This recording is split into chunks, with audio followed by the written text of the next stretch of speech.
see, my cheeks are definitely swollen. But I just wanted to come back and let you know of the progress as far as switching them out. I know I haven't been very active in making these vlogs, but I do want to just try to make them more often so that you guys can actually see.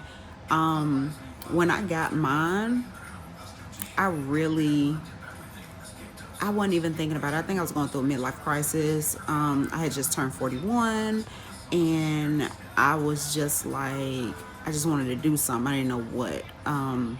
So I thought about it on the Thursday, the week before. I went on a Wednesday and got them done. Did not do any research, did not do anything. So I really just didn't know anything about them as far as the whole process of how long it takes for your cheek to heal, the kilos, different things like that. I didn't do any research, so I didn't know what I was up against.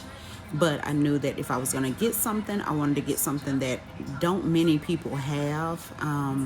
You don't see them a whole lot, but when you do see them, it's like, oh, those are cute. I haven't seen any of those around. But when I went and got them, after I got them, I didn't really notice because they told me to take ibuprofen before I came, so I didn't notice how the pain would be or the swelling because I had already took the medicine an hour or so before I got there. But after getting them the next morning, I don't know why my lips is so pink right there. I don't even drink or anything. Maybe I don't know. That's weird.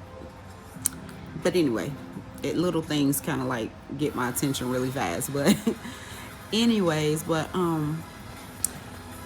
when I came, see, it gets down in there and it really do hurts to get it out because it's like the way it feels. It's like there is the skin around like a topper part, and then down in it is a little dip. So when the whole flat piece get down in there, you got the top part that's coming over it, like how a phone case covers your phone, and you have to literally push it through it, like out of it.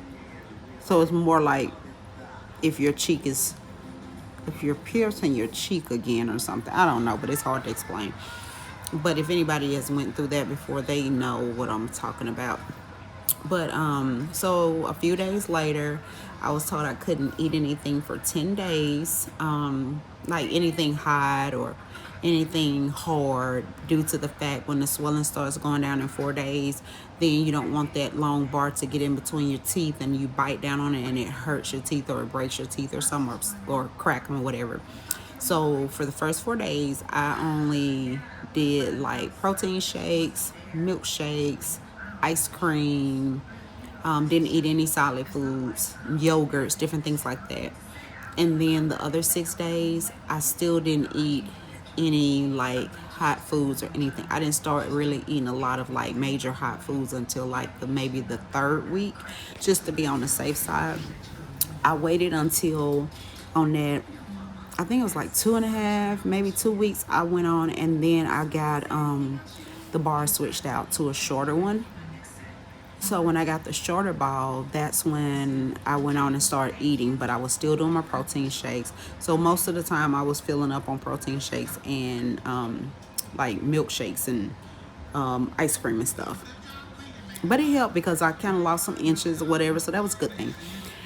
Then I guess about a month or so ago, I went and got a shorter bar. So when he took the other ones out and put them in, before he put them in, you could see the little dimple forming.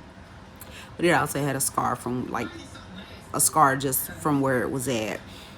But after you put them back on, they really look good. When I smile, you can see them. You can see where when I smile like this one kind of like goes away. But with the ball being smaller, it really goes away. So I wanted bigger balls, and with the 16 gauge, the biggest ball you can get is 4 millimeters. That's not really big. It's really, really small, so it's not something that's huge like these, but you can notice that they're there if you're like close up or something. And I wanted the bigger balls, like this size or the 5 millimeters. I wanted it noticeable. I wanted to be able to see it. These right here are very big, so you can definitely see those. And then when the sun or something light shine on it, it really makes it glitter or whatever.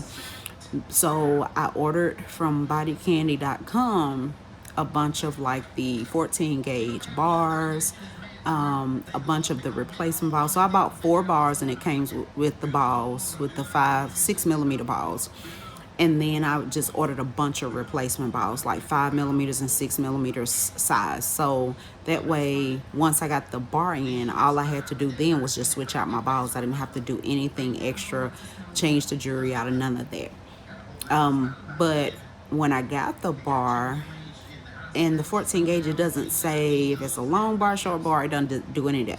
So when I got them, they were actually too short, because when the guy that did it, he was pushing them through the hole, because I tried to do it, I couldn't do it. So I had to literally take one of the LeBray bars and just stick it in from the outside, and I had the flat piece right here just so the hole wouldn't close up.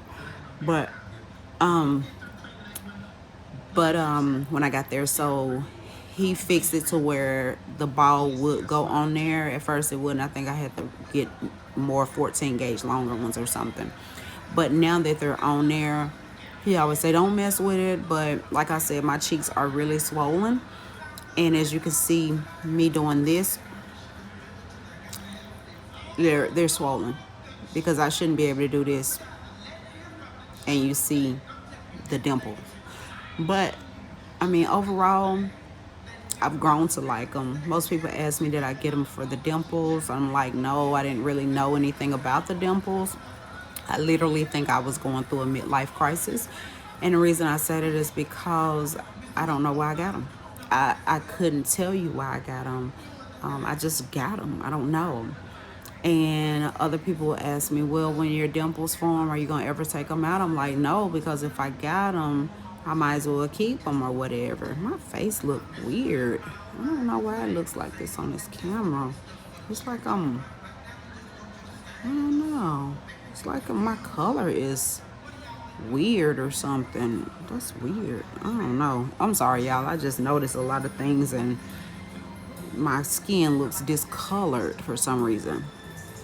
But anyway, so my goal is to get my cheeks to go down. So I've been doing some soaks, and I've been using mouthwash and using sea salt, non-iodized sea salt. Morton has a really good fine sea salt. It's in a nice little blue bottle, whatever, blue container. You got the side where you can sprinkle and the side where you can pour the whole thing out. And I just use some good non-alcohol mouthwash. A lot of times I go to the Dollar Tree and get my mouthwash, but when I first got them done, I was literally going to Walmart getting their brand of whatever kind, a name brand or whatever, but it was Walmart brand. But overall, I like them. Before getting these shorter ones, I actually forgot I had them in my face, because you don't notice them after a while. They literally, it goes away where you don't notice they're there. You only notice it when somebody say, oh, I like your cheek piercings, or I like your dimple piercings, and you forget that you got them, and you're like, oh, okay, thank you. And then it's like, okay, but other than that, it's just a normal routine. You just come home, do your normal little soaks, and then you might do it like before you go to bed or early in the morning, and then you do your mouthwash. But you have to keep them clean. If you want successful dimple piercings or cheek piercings, you have to follow instructions when it comes to the piercer. If he tells you don't eat hot or solid foods for 10 days, do not eat hot or solid foods for 10 days. If he say don't drink any alcohol for 10 days, do not do that. Do not smoke. Anytime that you have went through a phase where you're just getting them, or like I did, I went to a bigger size. So literally when he pushed the 14 gauge through, because the hole was smaller, it popped So he really stretched that hole to get that 14 gauge through, and it popped and I heard it when it popped and went through, to the point where this is like you just now re-getting them done. Like you are just getting them done. It doesn't, it's more in depth. So with that being said, whatever your piercer tells you to do it. Because if you want to see successful dimple piercing, you want to make sure that you don't have any issues. You want to make sure that you don't get the keloids, different things like that. You definitely want to follow the instructions. Do not try to do something just because you feel like, oh, it's fine. That goes for, it takes about a year or so for your inside of your cheek to heal. The outside can be healed, but the inside. So if you are a person that loves to kiss with your mate or whatever, you may want to hold off, because if that person is going through something or whatever, you definitely don't want it to get to you. So these are like having an open wound, like when you cut your finger or something. So you definitely want to just make sure that you're doing everything that you need to do to keep them clean, make them stay the way they are. Don't, do anything to make them irritated, infected, anything like that. Now, I've noticed when I use my makeup, when I put my makeup on, I notice when I use powder foundation, it does irritate it really bad. It's like, now that these bigger balls on there, I don't know, because I haven't used any powder on them since I've had them on there. But when they were the smaller balls, I noticed that the powder dust would get down right there by the hole, and when it got right there, I noticed throughout the day it would make them drain or they would leak or whatever. But if I just use regular foundation, it doesn't do it as bad. But now that's another thing you have to get accustomed to: the leaking from the skin, dead skin cells, the lymphs, saliva, whatever. You'll notice if you're eating something, you'll notice that you'll have liquid, like you'll feel wetness right here or right over here, or you may notice you have crusties. Now with the smaller balls, you can definitely see it a whole lot bigger. Sometimes it looks like snot, like clear snot. Sometimes it looks like a little pale, but it doesn't have an odor or anything. If you start having it where it has an odor and it's a greenish color or something like that, you definitely need to go somewhere and get that checked out, because that is an infection. You don't want an infection at all. You want to keep it to where everything is healing the way it's supposed to. And if you are discovering that you are seeing like the leakage, or even like the draining or anything like that, and the crusties, that's just saying that it's healing. That's just saying it is healing, and it's healing the right way. Now, if you keep seeing me doing this, it's because while I'm talking, that little flat piece is getting stuck. It's getting stuck down in that hole. Well, I guess it's a dip. I guess it's a little imprint, to where when I do that, it's because it's done sip down in there. And I can always tell when it's seeped down in there, because when I smile, it doesn't hurt. But when I push it out, sometimes it does hurt when I smile. Only on this side. But this is my problem child, and this is probably going to be my problem child until I die or whatever, as long as I keep them in. This one is not so bad, but both sides are very swollen. But I just wanted to kind of like fill you guys in on my journey of my piercings. Everybody's journey is different, so I can't expect for the next person's journey to be the same as mine. I just wanted to share my journey with you guys on my piercings, and how they are affecting me, how everything is going. But I just wanted to at least fill you guys in on this process. If you have any questions, any concerns, any comments, please feel free to put them below, and I will answer them. And if you have any suggestions, I'm up for those too. So I just wanted to keep you filled in on what's going on with my journey. And again, I hope you guys have a great rest of your day. Bye.